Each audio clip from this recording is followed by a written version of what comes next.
You guys are super cute, and somehow I knew what Emma looked like, but Finn, I have never seen your face, and you are quite handsome, I must say.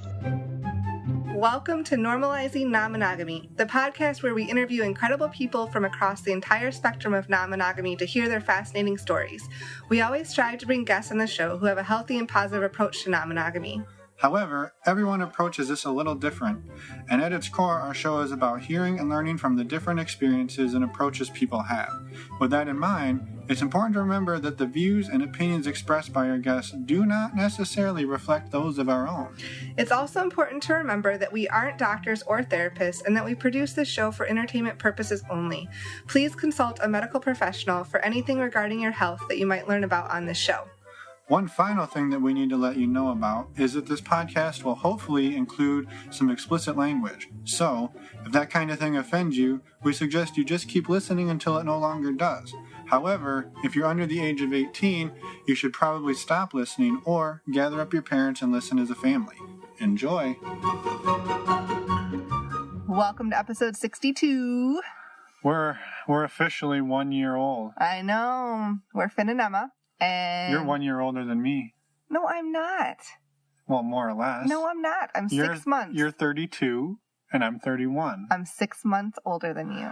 So anyway, welcome. We go around and around about this all the time. Nothing to be ashamed of. I love the cougars. I'm not ashamed. I'm just saying, don't call me, I'm not over a year older than you. So this week, we have an interview, as we do. Yep. With Brockhard and Jamie. I laugh every time you say that. Yes. Brock and Jamie, super awesome couple, reached out to us from Instagram. And this story is this is crazy. So yeah, it's a wild story. And I think these two are pretty amazing for opening up and sharing this with us. It was a wild journey, and they both really learned a lot. And I think they're in an amazing place, and it's really fun to see the transition from not being non-monogamous to being non-monogamous, but the way that they did it. It's a great story. So thank you to them for sharing it, and thank you for tuning in this week. We have one thing that we want to mention.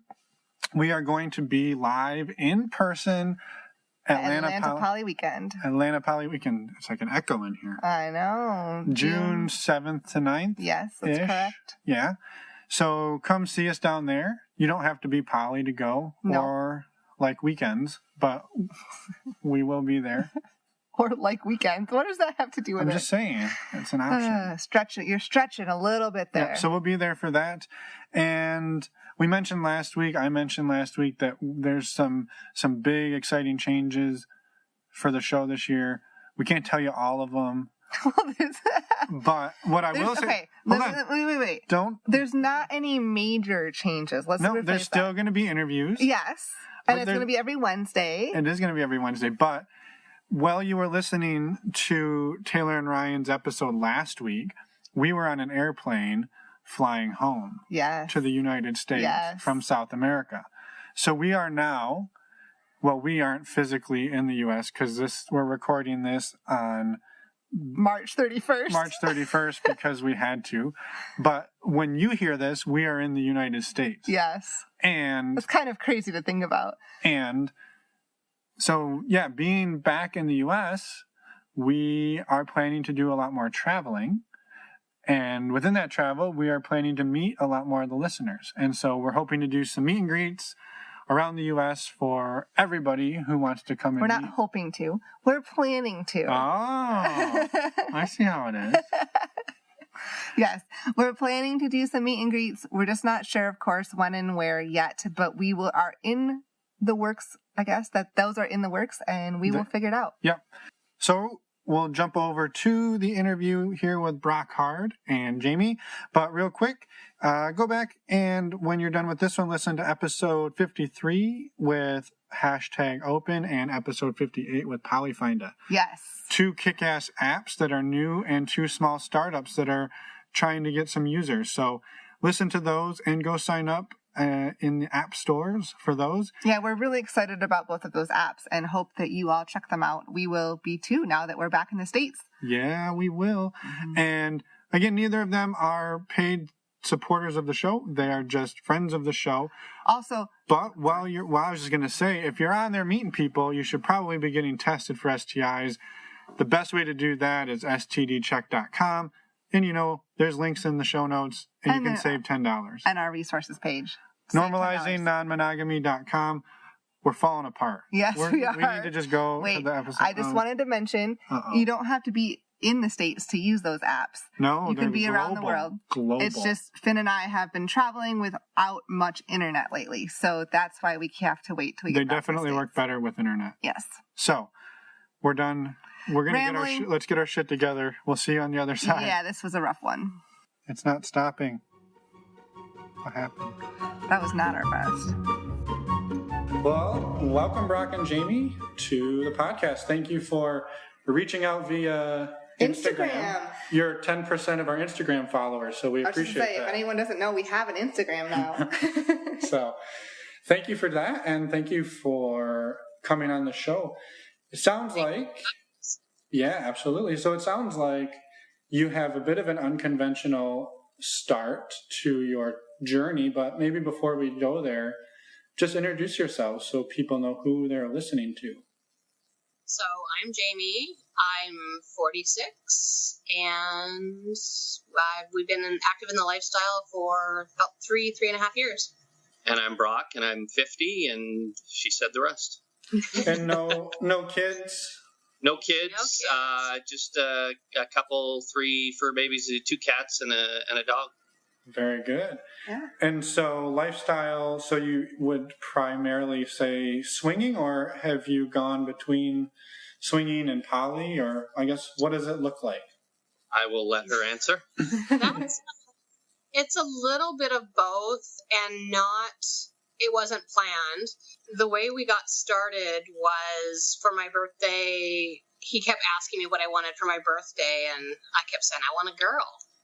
Like, I want a girl. I've never been with a girl. That's what I want. He goes, so he was very concerned about the ramifications it would have on our relationship, and if there would be jealousy. And this isn't the first time. I brought it up over the years. I brought it up several times with him. Like, we'd be on vacation, sitting at a resort somewhere, and be like, "Ooh, what do you think about her? Let's take her back." And how long have you been together? Sorry to interrupt. We've been together 19 years. It's a long-term relationship. Married for 18. Okay. And together for 19. Yes. And so for how many of those years was Jamie hitting on or trying to hit on women?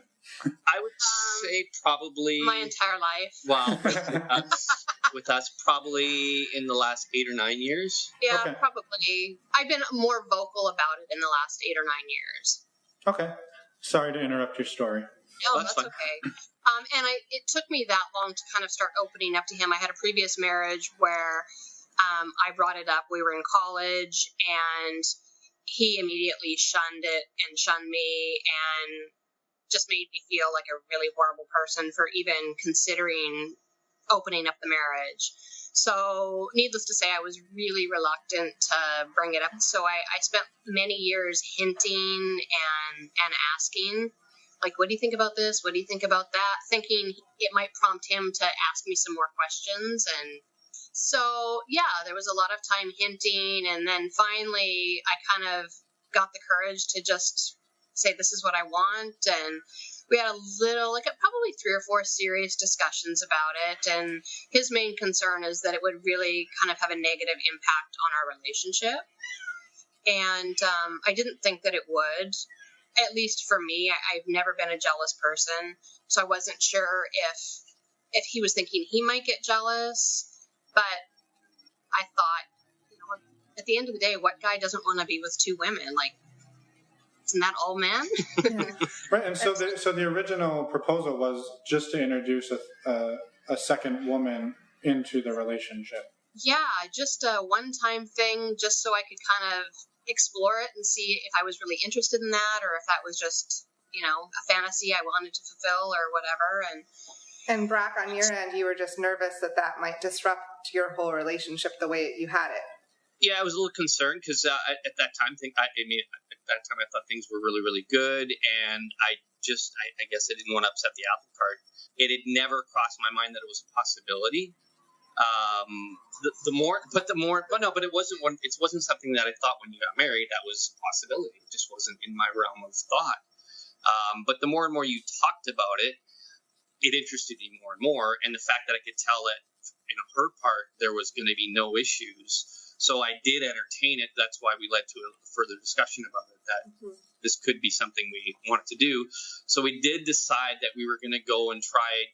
We had no idea how you could make this happen, what you could do. The thought was to go to a bar or casino and just try to see if there was somebody that we could talk to and maybe, see what happened. Maybe bring her home. Just start asking around if women were looking for a threesome. Yeah, we were really, really ignorant to the fact of what was out there. I mean, right. She may have known more. I don't know. No, I was the same. So this is kind of where it takes a different turn. Because I wanted to know more. I started Googling like swinging, polyamory. I just wanted to know more about it. What were the different avenues for meeting people, if there were any different forums? So I went on one of the websites, and I wasn't looking for a couple. I was strictly looking for a girl with a beautiful pussy. To be blunt. Aren't we all? Yeah. And honestly, I didn't even really look at the face pictures. I was just looking for a beautiful pussy. And so I found one, and he's in his underwear too. And a good brand as well. Sorry, I had to unplug the refrigerator. I thought I could do it without you seeing. You're in your underwear. Same. Nice. All right, I'm sorry. That's okay. So I found this. It was a couple, but I was really drawn to her. Their profile was an attractive profile, not in the photos. Like I said, I wasn't too interested in the photos, but just in what I was reading about them, and of course the pretty pussy. But so I messaged them, and the guy half responded right away, and I just said, this is what I'm looking for. My birthday's coming up in another month, and I really want to try a threesome, or at least girl on girl. And he said my wife would totally be down for that. And I said, here's the kicker. I'm going to surprise my husband with it. Do you think that would be okay? And he said, yeah, he's totally fine with that. And he said, look, I'm totally comfortable sitting out and letting the three of you play, or the two of you, however you guys want it to work out. Yep, I'm down for whatever you guys want.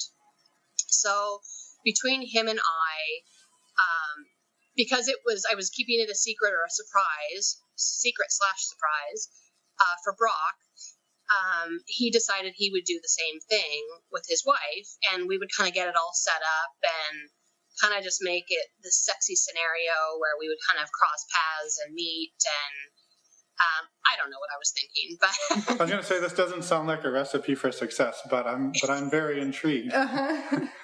I know, right? And Brock, you had no idea, right? I had no clue. So he was under the impression that there was a casino and a hotel about an hour from where we lived. So we were going to go there, get some dinner, have some drinks, maybe gamble a little bit, and maybe try and find a cute girl in the casino or something is kind of what he was thinking. He didn't know that I had prearranged this whole thing. And so the four of us got to the hotel. They had checked in first, and sort of coincidentally, we were sharing a suite with strangers, which, yeah, not a recipe for success at all. There was a red flag in my head. So you were sharing. You didn't get your own room. No, we got a really nice suite. Double suite with like a middle area that was like sunk in with couches on both sides, and basically a dual just within one. Yeah. And how do you explain that away? Like, they were out of rooms. We just had to buddy up with these guys. I know, right? So this girl and I coincidentally worked for the same medical company. So, and there's like a buy and sell that our medical company had on the website, and I just told Rob that I got these tickets for a casino night and a casino hotel night that I bought off of my work website. And he had said the same thing, that he was on there and he'd gotten the tickets the same way. And then we kind of pretended like we didn't realize we were going to be sharing a room. So it was like, oh, there's people in the room. And then they were like, they knew that they were going to be sharing a room. Like, I don't remember how he explained it to her, but they were under the impression that the couple that they originally were supposed to bunk with had bailed, and they gave their tickets to friends. And so in a very convoluted way, him and I had it worked out where we thought it was a solid gig. Yeah, no, it sounds bulletproof. So she went in to check in, which she never, ever does, because she hates handling that kind of stuff. So then she said, I want to go. I said, okay, that's fine. I'm in the vehicle. I said, you wait in the car. I'll go check in. She comes back out, and she goes, we're checked. I said, we're checked in. She says, yeah, we're all checked in. She goes, but sharing a room. I said, they mentioned something about the other party has already arrived. The other couple has arrived. And I'm like, I don't know what that means exactly. So it was very curious in my head. And so we take the elevator up, and we're approaching the door. And I said, so what's the protocol here? Because if I don't like these people, do we have an out? And are you willing? And she said, yeah, if there's an issue, then we can get another room. We can go home. Like, we can just bail on the whole thing. So that was when we were walking up at the door, because as we walked through the door, I could hear people inside, and I was like, this is curious. And I said, you go in first, check it out, and make sure they aren't crazy people. And then if they look okay, just kind of look at me, and I'll come in behind you. Otherwise, I wasn't going to come in the room. Still, none of it was getting to that aspect of what this was really about. But you had no idea, right? Yeah, most people don't. No, I didn't. I was just concerned about that part of it at that point in time. Yeah. Yeah, So, most people don't default to, I bet she set up a threesome. I know, right? It would make it so much easier if they did. So he walked in. He's like, yeah, they look like cool enough people. They were already like mixing drinks for themselves. They're a little bit younger than us, and we chatted a bit. I had never met his wife, and I had never met both. He'd never met her. Oddly enough, we hit it off really well, and her and I had a ton of stuff in common. So right away, it was like such a weight lifted, because he kept saying, oh, don't worry, everybody loves my wife. You're going to love her too. And so I was relieved that we all got along so well. So we had a couple drinks, chatted for a while, and then said, hey, let's go grab dinner. There was a nice restaurant right in the casino, so we got cleaned up, went up to dinner. And then we went down to the casino after, and he was teaching us how to play roulette. And because normally we like to play 21, and otherwise known as blackjack. Yeah. So 21's the home game. So his wife really liked to play blackjack, but she didn't really know how. So I said, why don't you take her and show her how to play blackjack? I didn't know how to play roulette, so I hung with the husband half, and he kind of showed me how to play roulette. It's really not that hard. You pick some numbers, throw the ball in the thing. But so we separated we were like a table apart, so we weren't, we were right next to each other, basically. But I think we were... And Brock, you still had no clue at this point. Nothing whatsoever. But this was your first soft swap, by the way. I wouldn't call it a soft swap. No, just the swapping of tables. Yes, true. We'll get to the other part later. So then we all go back to the roulette table and or blackjack. We were kind of bouncing around all night and having more drinks and laughing. We were all having a really good time. There was quite a bit of tequila consumed as well. Yeah, we're kind of partial to the tequila. Yeah.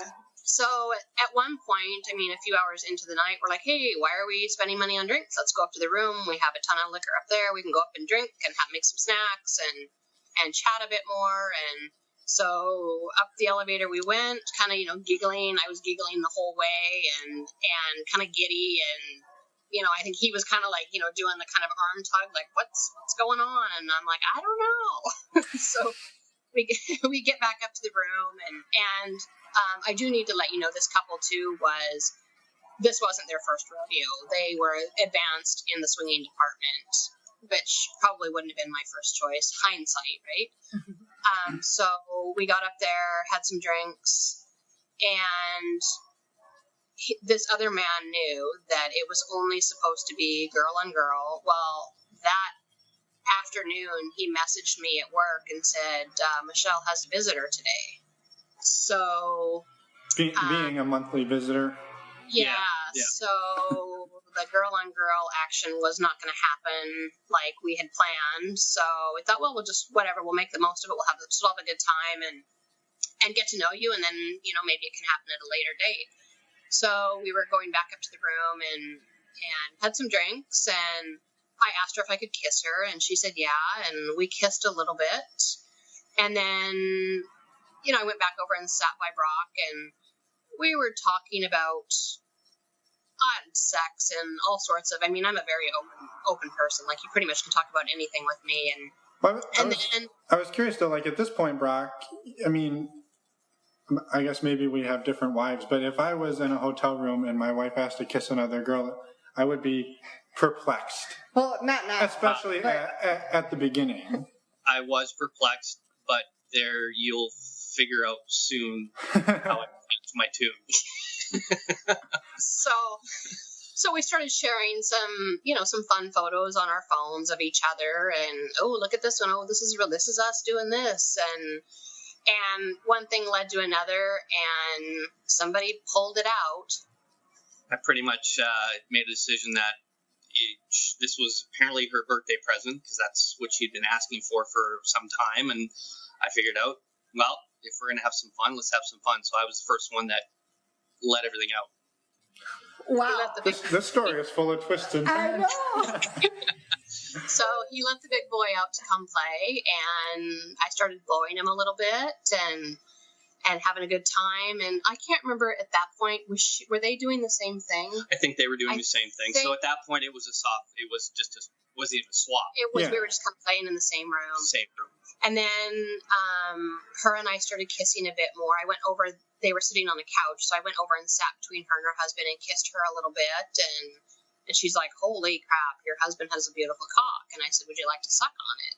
And she said, yeah, as long as he's okay with that. And we kind of both looked at him, and he was like, yeah, go ahead. Already started fire, so.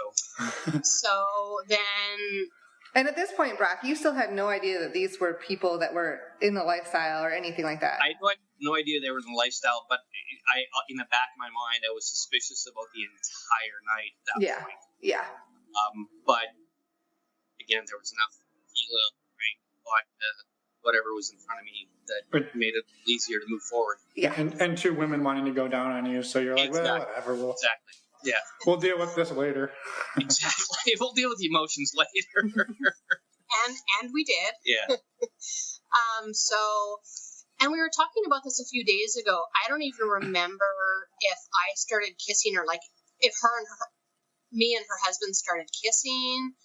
I don't really remember what transpired in that few minutes where his wife was going down on Brock. I don't really remember what was going on with him and I. The next thing I remember was he picked me up, and he yanked my pants off, and he had picked me up, and my legs were kind of wrapped around his waist, and said, "Do you mind if I take your wife to the next room?" And Brock looked at him and said, "Have at her." And wow. There was a pause prior to that, because I probably should have thought about it a little longer, but it was fairly shortly after. Yeah, that's all good. I mean, with the tequila and the fact that he was getting a blowjob was probably a little distracting for him. Yeah. So him and I went in the other bedroom and proceeded to have some fun. Have a lot of fun. And it wasn't anything I was anticipating. Like, being with another guy wasn't in my realm of thinking. So I was shocked, but I was pleasantly surprised. I was like, oh, this is actually really fun. This is what my life was meant to be. From a very young age, I want to say 12 or 13 maybe, I saw the way my parents were with their friends, and I've never actually asked my mom if they hooked up with their friends when they were in college, but I suspect they did. I grew up in a very sexually open, very liberal home, and my parents were very open with their friends, and we always had, crowds of couples over at our house, and everybody was always really touchy-feely.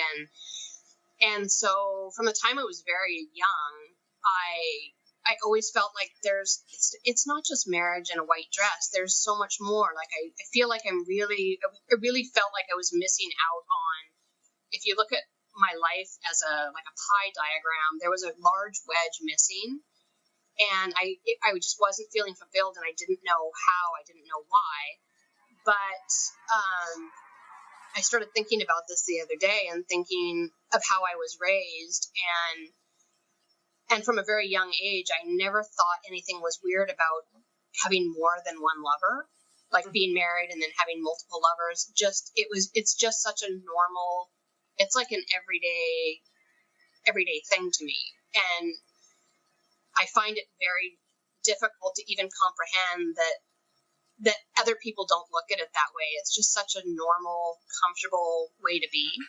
Right. But it sounds like, though, your husband viewed it differently, at least used to. He grew up differently than I did, for sure. Growing up, I don't know, I had a similar growing up. There was always a lot of people around, and to this day, I don't know if that was happening there either. And now I look back and kind of question a couple things, because there was some of that around. I think, just like you. Isn't that funny how you look back on things now and you're like, wow, that could have been. But it just wasn't my vision of a marriage at the time. Right.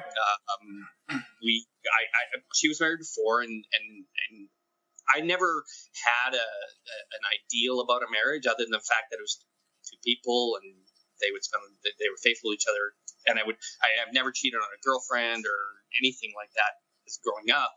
And maybe cheat's the wrong word, but it just wasn't my vision. It wasn't my ideal of a marriage. I was a lot more open to it when she brought it up, because it was one-sided. It was two girls and a guy, which is a little selfish, but that was okay, I guess. But that side of it with another guy for her created a lot of conflict once it happened. I mean, the next morning for me was not a lot of fun. Yeah, I was curious. What was the fallout? I mean, it sounds like there was mostly a full swap, some version of that, and definitely things. It was a full swap. Pretty much a full swap. Yeah, because I ended up with the bedroom with the wife as well, and not really enjoying it. Kind of doing it because they were. Right. And then the next morning, she was pretty. I was ecstatic. I was over the moon. I was fulfilled. I was like, these are my people. I found my hole is like that void has been filled, like that. It's what I thought it was should have been. Even though being with another guy was never really on my radar, but just always having people around and some different people in some sort of sexual capacity. She was oblivious the next morning. 100%. Had no clue. 100%. We, like as she said earlier, we lived an hour away from where we were at. Driving home, about half an hour in, I had a meltdown. It's the only way to describe it. And I just intimated the fact that this was somewhat traumatic for me. But to go back quickly, before all of that happened, we were kind of in the morning. Everybody was getting their stuff cleaned up and collected in the hotel room, and everybody I thought was giddy about what had transpired the night before. And I was like, this is the best thing. I can't believe we did this. This is like the best thing ever. Meanwhile, he's kind of popping. He's in the bedroom getting his stuff together, and he would pop out every once in a while. And unfortunately, I wasn't paying too close of attention to him because I thought he was just kind of getting his stuff cleaned up. And then, it wasn't until we were driving home. I was driving and I was like, holy shit, can you believe that? That was like the best night I've ever had. And I was like gushing about it. And I looked over at him and he had tears streaming down his face. And immediately I knew I had messed up. It was just obviously not the best way to introduce me into this.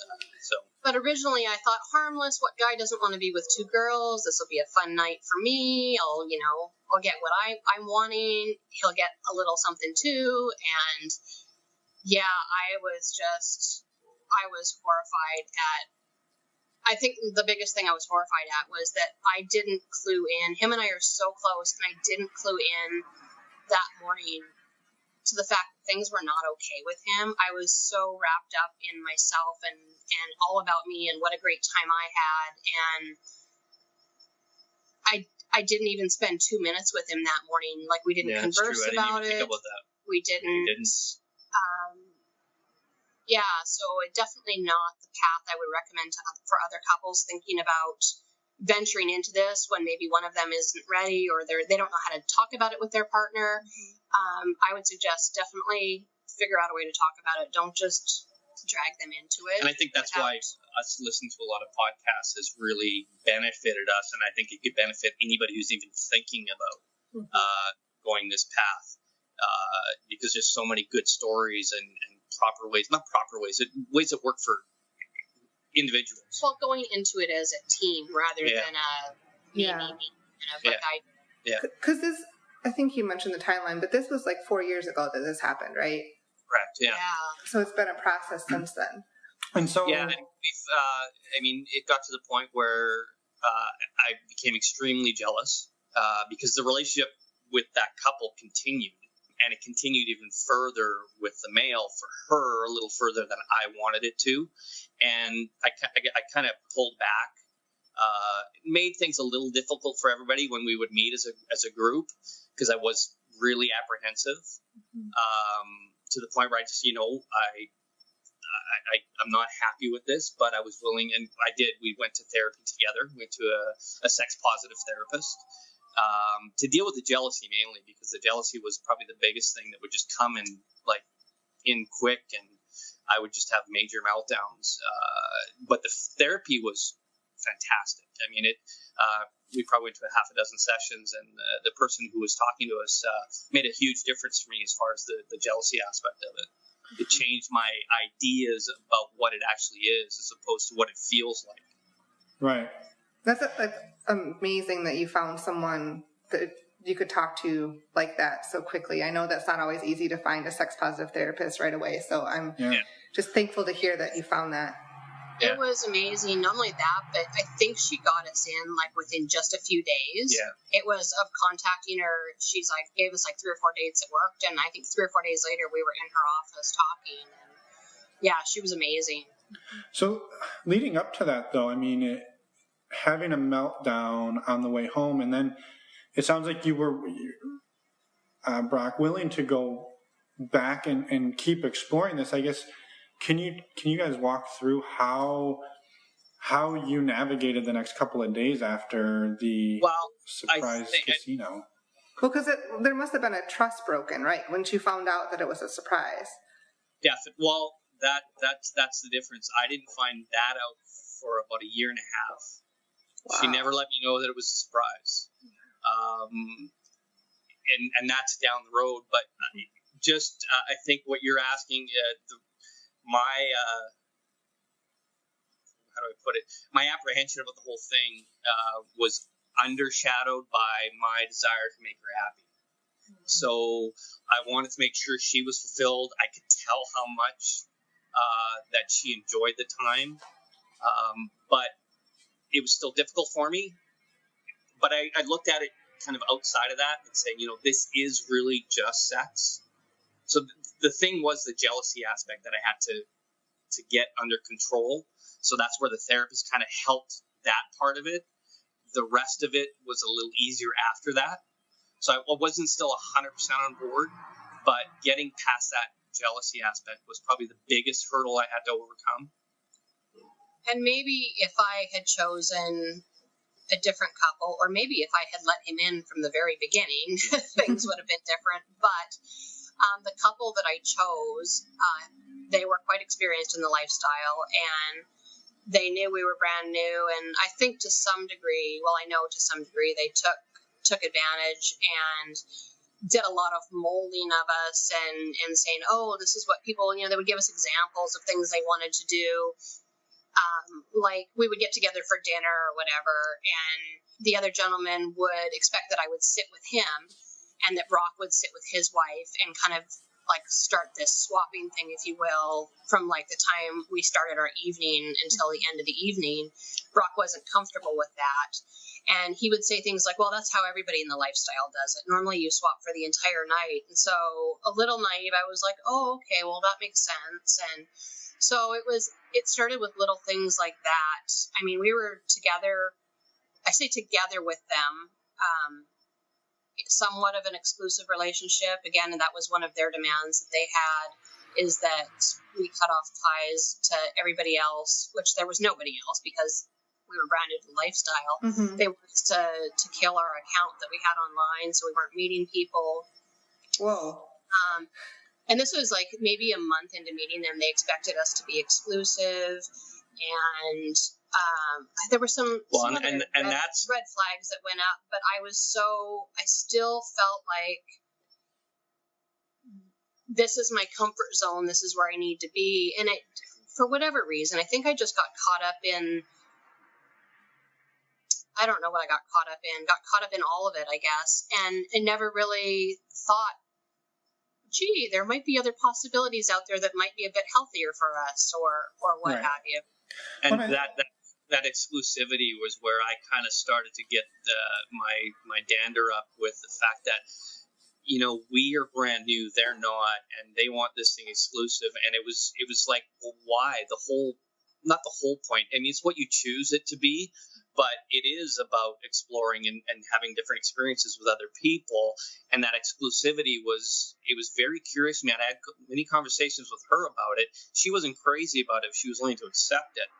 I wasn't, though. To the point where he even asked me to not go on like an STC type site for fear that I would bring another guy into the relationship where she would hook up with because he wanted her for himself. Yeah, he thought he was scared that Rod would meet a couple and then we'd have another experience. Yeah. And I just, you know what, how you guys want us to be exclusive, but it just didn't make any sense to me.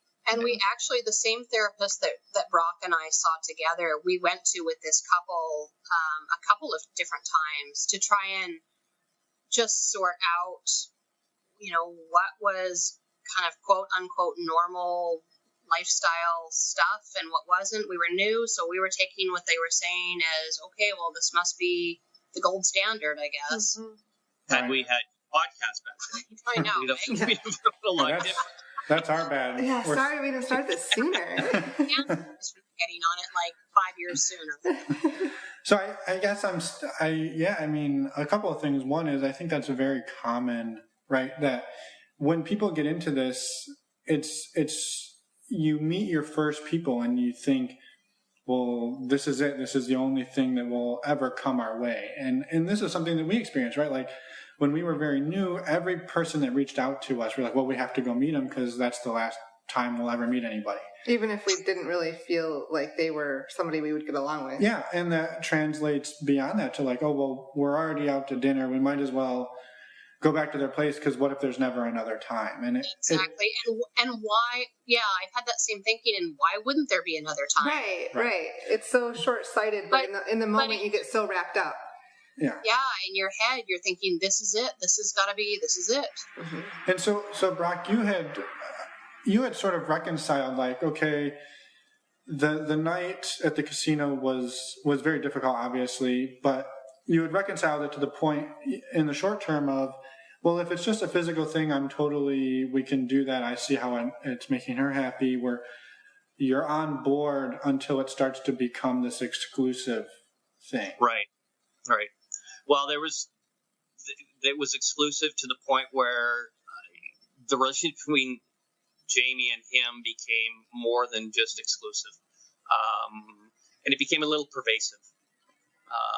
It was a lot pervasive. Yeah, it was very pervasive where he'd show up at her work, which we're private. In this instance, we're private about that kind of stuff. It's not really, something we don't want it to get out. So at that point is when it became a big challenge for me. She was a little apprehensive she understood, but she was still moving forward with it. And that would probably be another chapter. It became that's when there was a little bit more of a battle between us as well.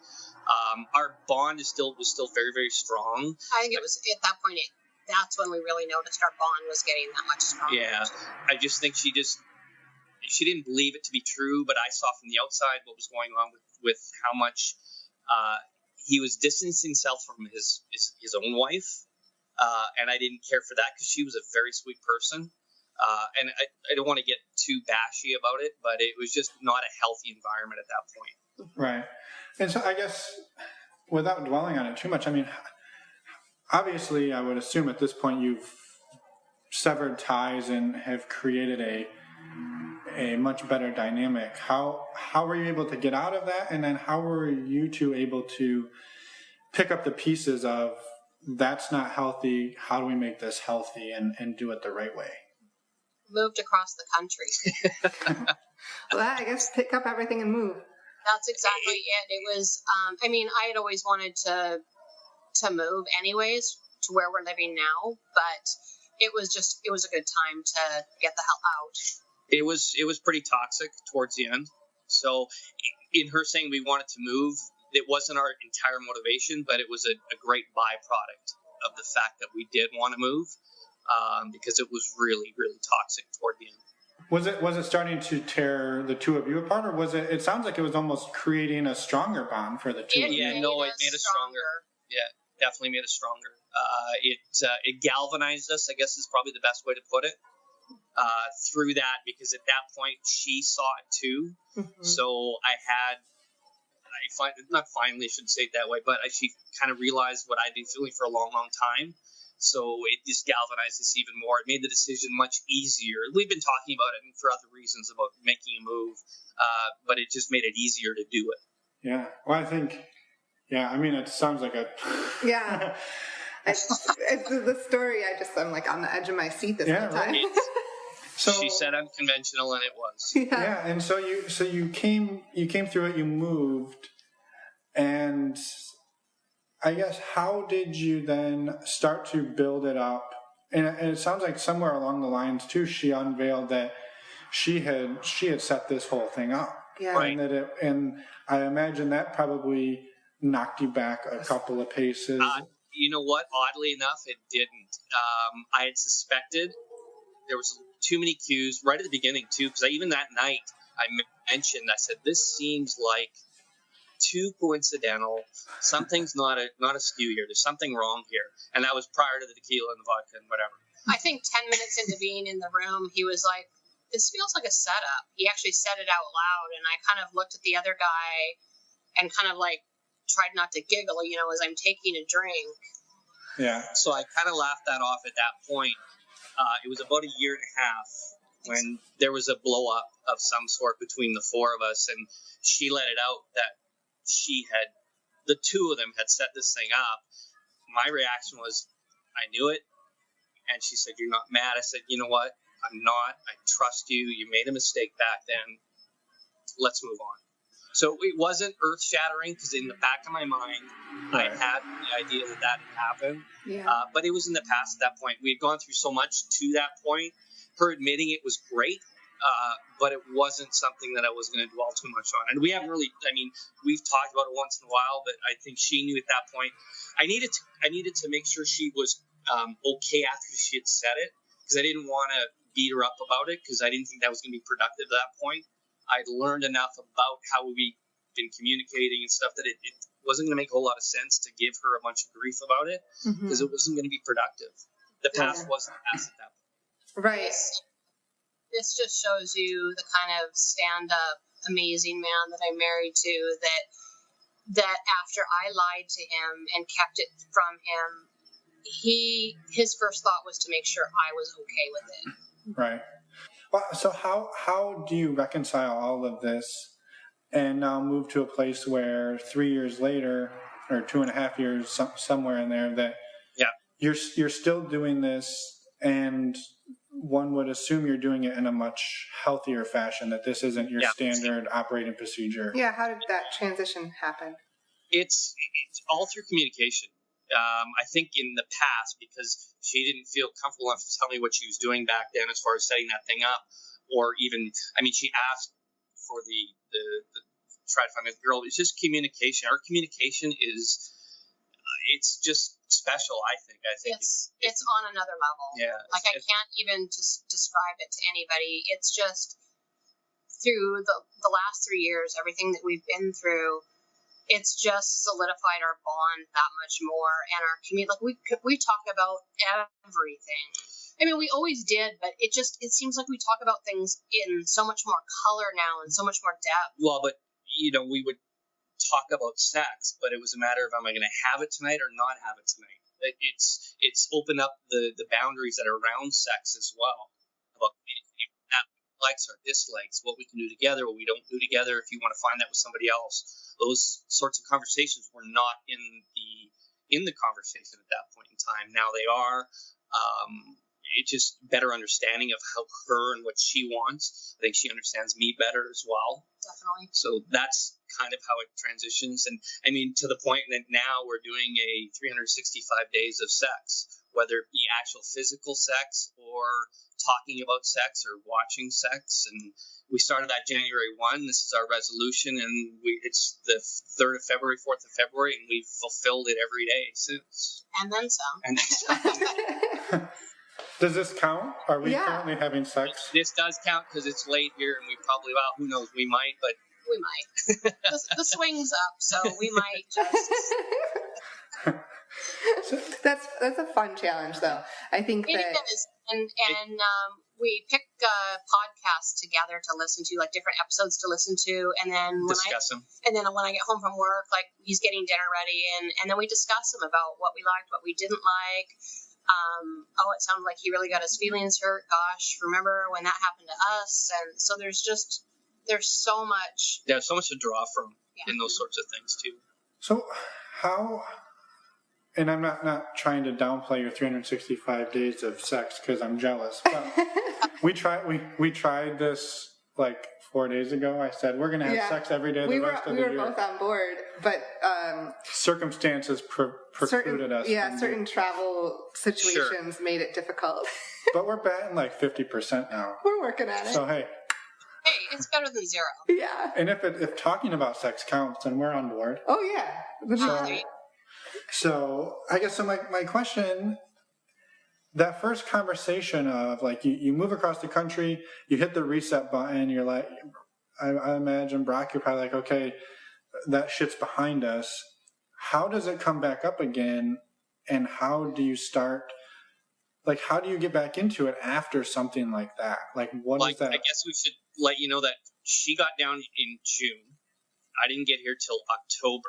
So meanwhile, she is. 6 or 7 months of not really being together. I travel once in a while back and forth, so the anticipation for sex when I got here was pretty big.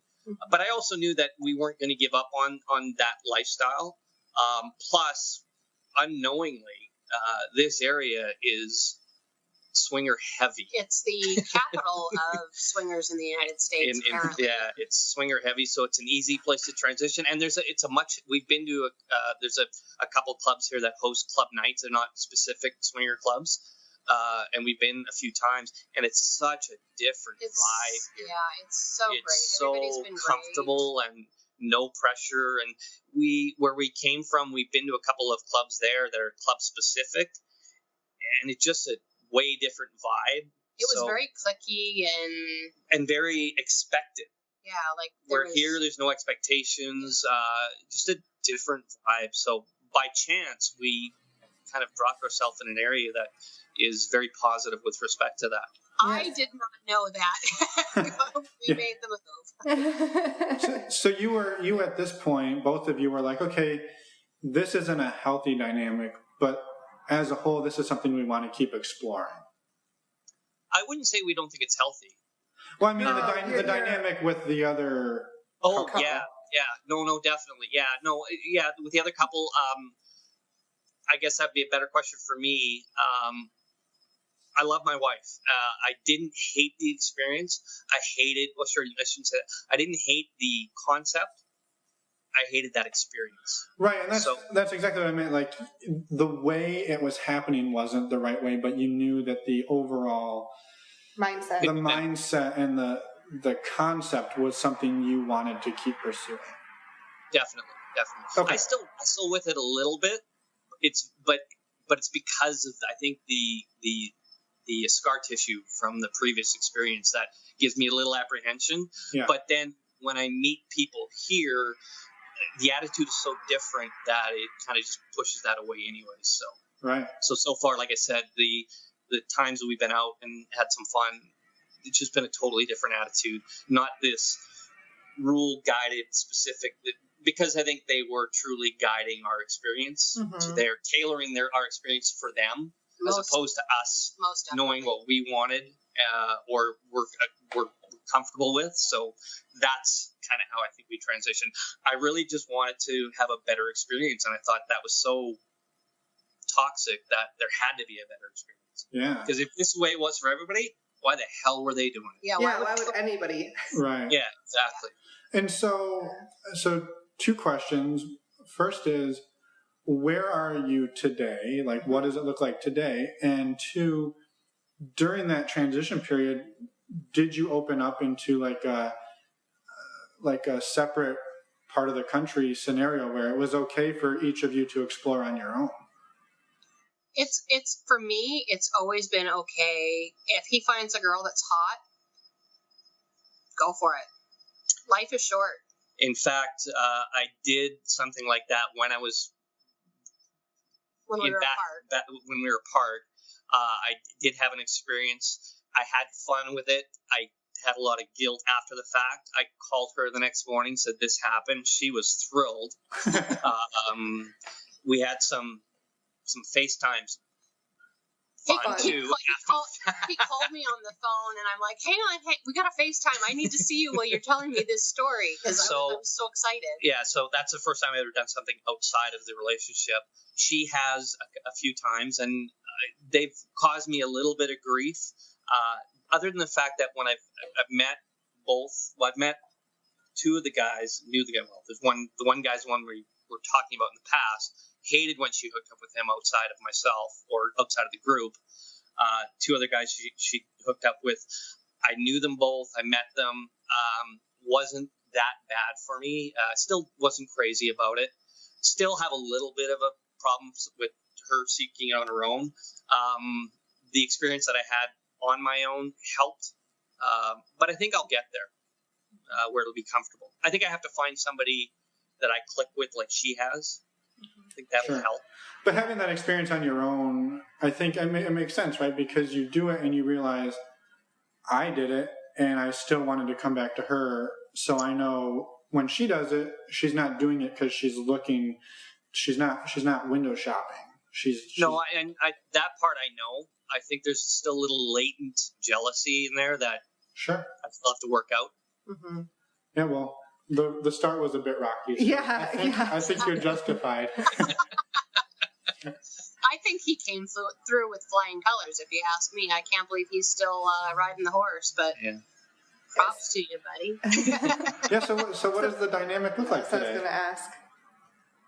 Today, like we said, we've been to a few of these meet and greets at the different clubs here in our town, and the people at the club have made it so much easier. They're like, oh, you guys are new in town, right? And they literally grab us and take us around and introduce us to people. So much more relaxed, and we've made some friends in the lifestyle now, which is kind of nice. And I think the dynamic, if you want to quantify it in a sense that in the past on the sites, SDC, where we were at, AFF, Cassidy, she'd handle all that, even if I knew it or not.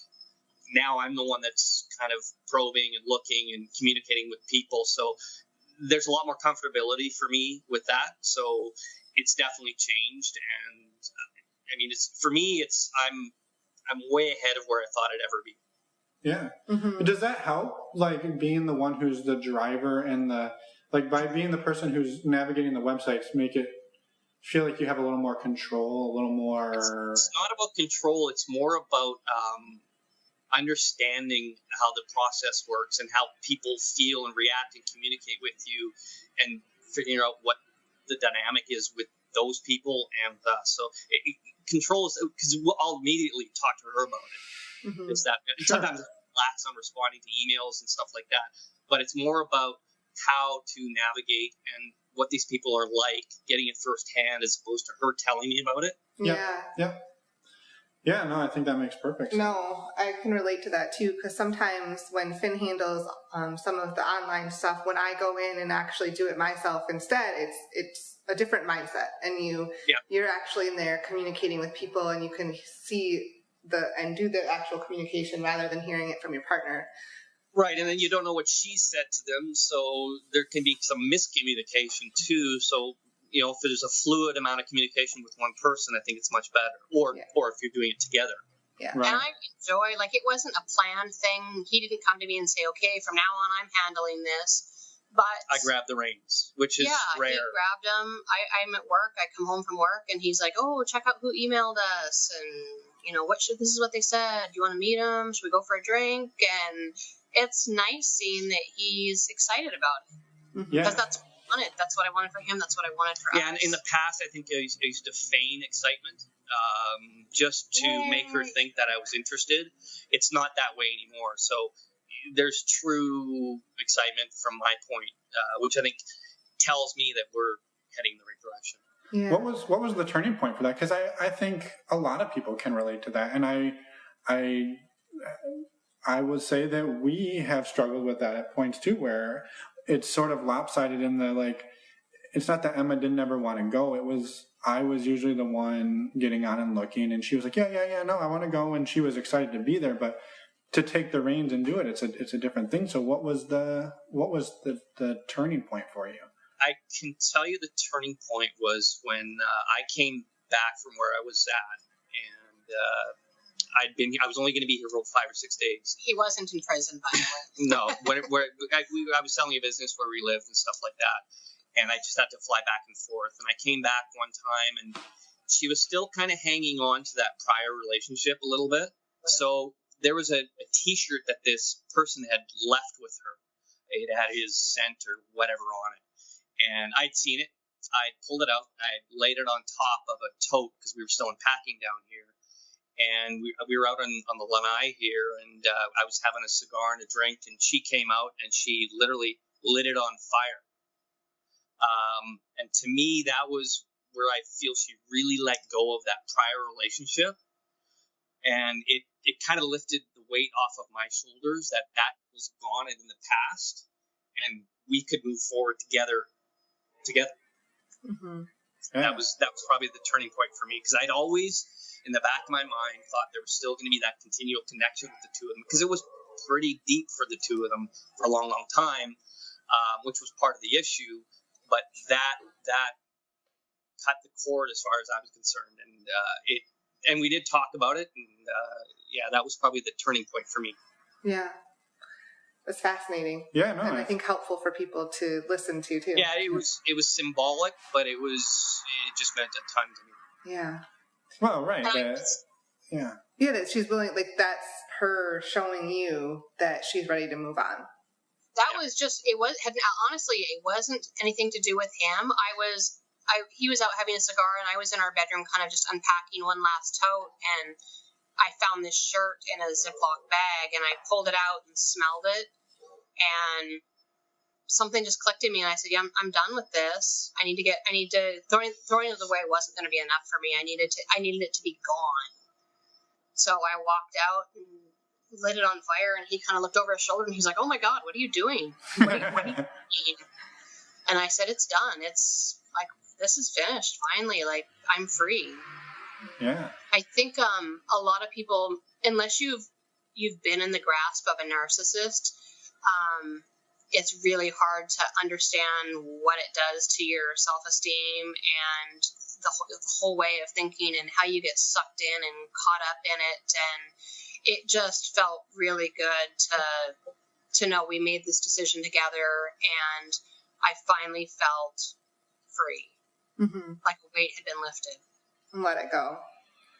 Exactly, which is ironic because, ultimately I did this to myself. But once it was in, I couldn't even see a way to get out. Well, yeah, you didn't know that one night at the casino was going to lead to everything that it did. No, it was truly supposed to be one night with her and I, and possibly a little bit with him, and we were going to walk away strangers. Like, that's what him and I had discussed. Like, it's a one-time thing. We're going to walk away from this. And,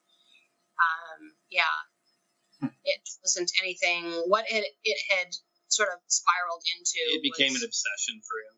Yeah, it wasn't anything that I was planning on. Yeah. So what do you feel, or what do you see moving forward? What does the future look like in terms of the non-monogamy thing? Do you think you'll stay more on the sexual swinger side, or do you see, loving polyamorous relationships? How does it shape up for you two in the future? I think we'll probably have two different answers, but maybe similar. I'm not sure. Go ahead first. For me, I'm not interested in a poly relationship where, we're all living together. I'm interested in friends, true friends this time around, friends with benefits. And if that turns into something poly, then I'm okay with it if he's okay with it. For right now, though, I'm really just enjoying being able to be myself and being free from the situation and whatnot. So right now, like, the swinging lifestyle is not going anywhere for us.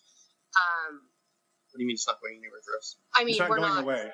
It's not. Yeah, it's not going away. It's not going anywhere. Well, let me tell you about the weekend. It's not going away anytime soon. I really finally feel like I'm me. After 46 years, I finally feel like this is who I am. This is who I was meant to be. I've made it. Like, I've made it. Which I don't know if you can relate to that or not, but it's... Mm-hmm. Well, Emma's almost 46, but... Oh, jeez. Wow. She is a bit older than you, I hear. She's a bit of a cougar. By 6 months, but bumping me up to 46. Wow. Not that there's anything wrong with 46, but why are you age shaming people? I'm not, but you just added 15 years to my age. 14.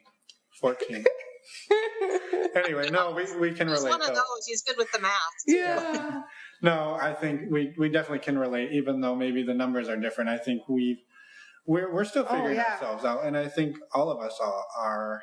Well, that's been a big year. I mean, if anyone has listened to other episodes, you might know that Finn and I took this year off to travel, and it has been a huge life-changing experience from a lot of different reasons.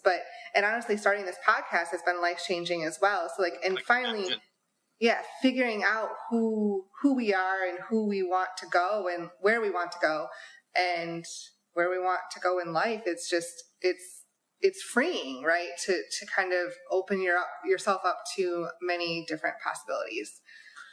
Yeah, I agree. So Brock, it sounds like she thinks there's two different answers.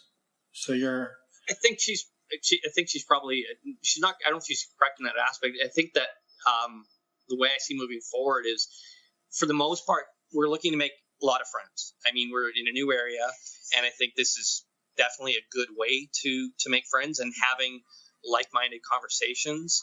She always said that, as far as she wants to be able to talk about this type of stuff with people. And when our previous existence was, we'd have drinks with people, but taboo was not talking about sex. You wouldn't talk with people about it. This is a great avenue to meet people that are on the same wavelength. As far as I'm concerned, we can continue down the same path we are going right now, just having a lot of fun. Polyamory doesn't really entice me, but you don't know what's going to happen down the road. I mean, you could meet that person that maybe it happens. I don't know that. So to close that door, I wouldn't want to do that. In my headspace right now, I love what we're doing. I don't want to change it. But again, the possibilities are endless, and that's part of the journey, I think. Yeah. So I don't think it's far from what she's saying. It's taken me a long time to get there. Mm-hmm. And like he said, just meeting like-minded people and not having to censor yourself. I would get a huge difference. Yeah, I would get so frustrated. I would have these girlfriends that I would be so close to, yet when I would want to talk about some aspect of sex or sexuality, they would immediately like shut me down. Yeah, and button up. And I never understood it because, I mean, we grew up talking about sex over the dinner table at night. So then having these friends that like aren't even open to talking about anything I found it so frustrating. And like, I really love my friends, but I knew that there were a different kind of friend out there that I had to find. And I didn't think that for myself either, but I look back on all the really good friendships that I've had. And as guys, I don't think we talk about sex amongst each other enough. I think all we talk about is the score, and then move on from that. I mean, yeah, I got some last night, or I did that last night, and that's about it. I don't think we delve any deeper than the notches on the bedpost. Mm-hmm. So I think it's nice to be able to talk to guys about whatever when it comes to sexuality or sex or whatever. And I think that's, to me, I didn't think it was possible, and this has opened that up as well. Yeah. No, I think we can relate in a lot of ways. Oh, yeah. When we've moved to new locations a few times ourselves, and every time we're like, well, we'll just meet people on swinger websites because they'll be the most open-minded. And then it's like, why can't people just be friends? Exactly. So, yeah. Yeah, that's very true. We agree with the strategy. Yeah. It can be difficult, but we agree with the strategy, and we're not giving up yet. No. Yeah, I think you've always got to put yourself out there. That's which the hardest part. Yeah, I didn't think was what you had to do, but with taking, not control, but having more influence on the websites and stuff like that, it seems like it's just a constant throw your name out there, say hi to this. If there's any interest, it's, I guess, sifting through all of it. Yeah, or start a podcast and interview people, and then they come to you, and you just there you go. I have to say, it has been fun meeting people. I mean, we love meeting everybody we talk to. So it's a secret. He doesn't know, but we're starting one next weekend. Yeah. At a casino, just randomly, there's a microphone in the corner, and I'm not allowed to go to casinos anymore that have hotels attached. That's amazing. Yeah, I want to chime in too. I just want to correct myself. I was not age shaming at all. No one cares. But everyone loves you. I just want to say I'm actually really excited to be in my 40s and even older, just because it's just every year you get old, or every year that goes by, you learn more about yourself, you learn more about life, and like every birthday I have, I try to remind myself of that. Like, oh, it's just a number. Like I was going to say, based on your 30-year-old meltdown, I don't know. It was not a meltdown. Wow. You know what? She had the same meltdown. Okay, I was like, you're just throwing me under the bus tonight. I had the 30-year-old meltdown, and then I had a meltdown when you turned. When I turned 45, she had a meltdown that she was married to a 45-year-old. I couldn't believe I was married to somebody and I was bawling my eyes out. I can't believe I'm married to a 45-year-old man. And nothing when I turned 50. No. She got it all out of her system. Yeah. Exactly. No, I think it's all. You gotta be a little nicer to me, though. Good thing I can be the one editing. Anyway, yeah, I think, I mean, we've covered some pretty amazing ground, and I think hearing your story has been fantastic and probably useful. I mean, maybe people didn't do exactly the same strategy, but or maybe they shouldn't do exactly the same strategy. But they definitely shouldn't. But they should also know the resources out there if they want to find them to get through it, or if they truly want to find them. Right. Well, I think, and we can get to those, but I think the imbalance is something that is prevalent in most. I mean, it's very rare that someone's like, I think we should start swinging. The other person's like, me too. And then everyone just dances off into the sunset. Yeah, I think that's a pretty rare occasion. Yeah. So, yeah, I think if you want to share some of the resources that you've had, I know we talked about a few of them, but yeah, what else do you think and that would be useful for people? Well, she started initially, prior to going to therapy, she introduced me to a book by Tristan Taormino, Opening Up. So I did read that. And then we had another book that Tristan wrote, and I honestly can't remember the name of it. So there was some literature that was helpful, but it worked. It helped a bit get through. But what it helped more than anything is getting me to accept the fact that maybe talking to a therapist was probably the best thing. Because I think in that book there was some mention of that.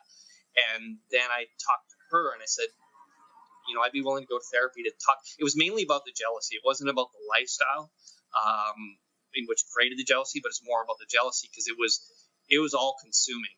It kind of debilitated me for a while, where I was not really functional at work. It was pretty bad. He lost a ton of weight. I lost 15 pounds in about a 6-month period. So yeah, it made a huge difference once we started that. And we didn't go a long time. We went probably 6 or 7 sessions, but it was hugely beneficial. And I guess I'm curious, do you think if you had gotten started in a more healthy style, do you think it would have changed the jealousy, or do you think the jealousy would have been there regardless? I think that would all depend on the approach, whether it was knowing what was going on. It's hard to say. I may have resisted for quite some time. Well, you did resist, because I brought it up several times over several years, and I always got this isn't the right time. He's kind of poo-pooing it, or, I don't know. And I don't want to advocate the method. Definitely not. Because the result's good. I don't think that's a great way to propose it. Right. And I think we were just, because of our relationship, we were just very lucky that it turned out in such a positive way. Yeah, I think our relationship was so strong. There's a very, very good foundation. I think that's what got us through it. Because I think it would have hurt a lot of marriages otherwise. Right. Yeah, I guess maybe that was the other part. Do you think you would have gotten to this point, again, not advocating for the strategy, but if she hadn't sort of thrown you both over the cliff together, do you think you would be here today? You're trying to make me say yes to that, and I'm not quite sure I want to. I'm not. I'm just, I want to know where you'd be. I mean, it's a crystal ball that I don't have. Yeah, for sure. So I think we would have ended up in the same way, but I can't say that anybody else would. Yeah. She did it this way, another way. I think it's just a perseverance of the two of us that got us through it. And not saying anybody doesn't have that. It's just, I know our relationship, and I wasn't willing to give up on it. So I was willing to make any effort to get us through it. And we had the conversation. I always have an out if I choose to use it. Yeah. As far as being in and out of the lifestyle. And that was early on. We've never really had that discussion recently, but there was that conversation. I never ever felt the need to, or never was on the tip of my tongue to use it, just because all the things that we had done as far as to get us through it. Mm-hmm. I know that's not an answer to your question. No, I think it's fine. Answer. It's perfect. Yeah, well, I don't think you can really know that. It's either, an unfair question. Yeah. Any other resources that... Or other things that you wanted to mention before we wrap up? Yeah, anything you want to say to the people? I would say that the resource that we're on right now is probably one of the most influential in the last 6 months to building a better communication, a better understanding what other people go through, like we're doing right now. I think those types of things are huge for people that are interested or went through what I did at the beginning. This has been the last 3 months of us, 4 months of us listening to podcasts has really turned my head around in a positive way.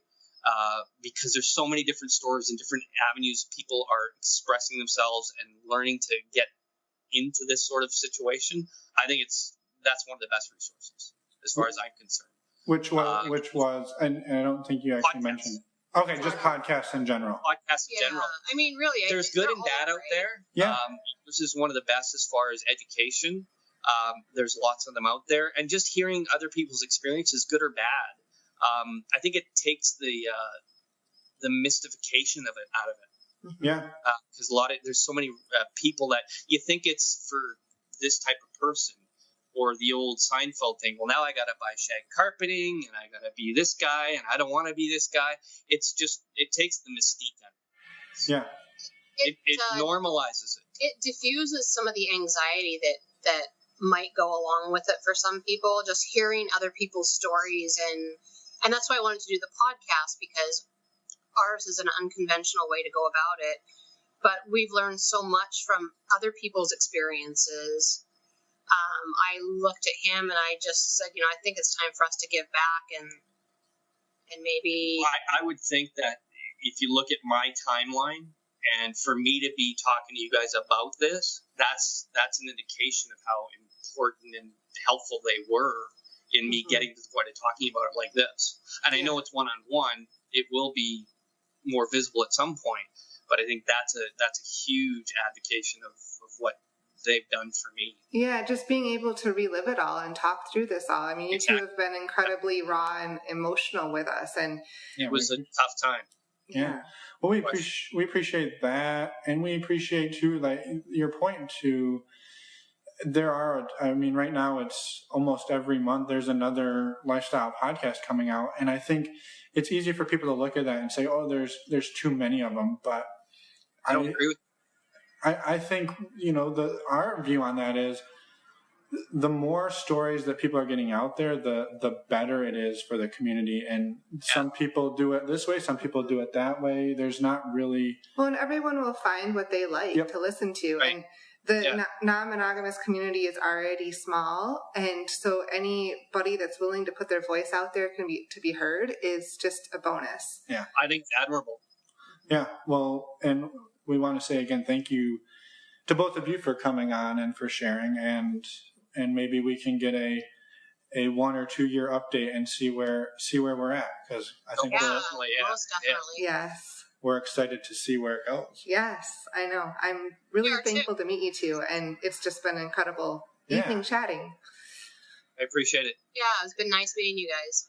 Well, we at that, I guess, can let you go have a wonderful evening, and we will do the same, and we will be in touch. Sounds good. Great. All right. Have a great night. Thanks again. Thank you. Whew. Regain our composure. Yeah. See if we can have a better outro than intro. It's less pressure because nobody's listening at this point. We've heard from multiple people that say they listen to that. There's 7 people listening right now. Maybe 10. 11. Anyway. Thank you to Brock Hard and Jamie. The episode title just says Jamie and Brock, not Brock Hard. But you have to be a listener to know that it's Brock Hard. Okay. Anyway. We say that a lot. You want to go to the casino? No. No. Actually, I don't know. That was a rough story. Yeah, but how cool was it that it came around? Yes. Oh, for sure. So, awesome. Okay. While you're clicking around our website, looking at pictures of Brock Hard and Jamie, normalizingnonmonogamy.com, there's some links. If you want to save 10% off your custom fit condoms, which people who've used them on their website left a review that said, this is better than not wearing a condom at all. They said it feels better than that. I don't know. I can't say for sure because I haven't got mine on yet. We will try them this summer. But use the offer code Emma to save 10%. We don't get any income from these guys, but we love the idea of custom fit condoms. Yes. Okay. We're done. Next week, Sex Uninterrupted. Yes, a podcast out of Canada. Mm-hmm. So, looking forward to that, and looking forward to seeing everybody in a week. Okay. Bye, everyone.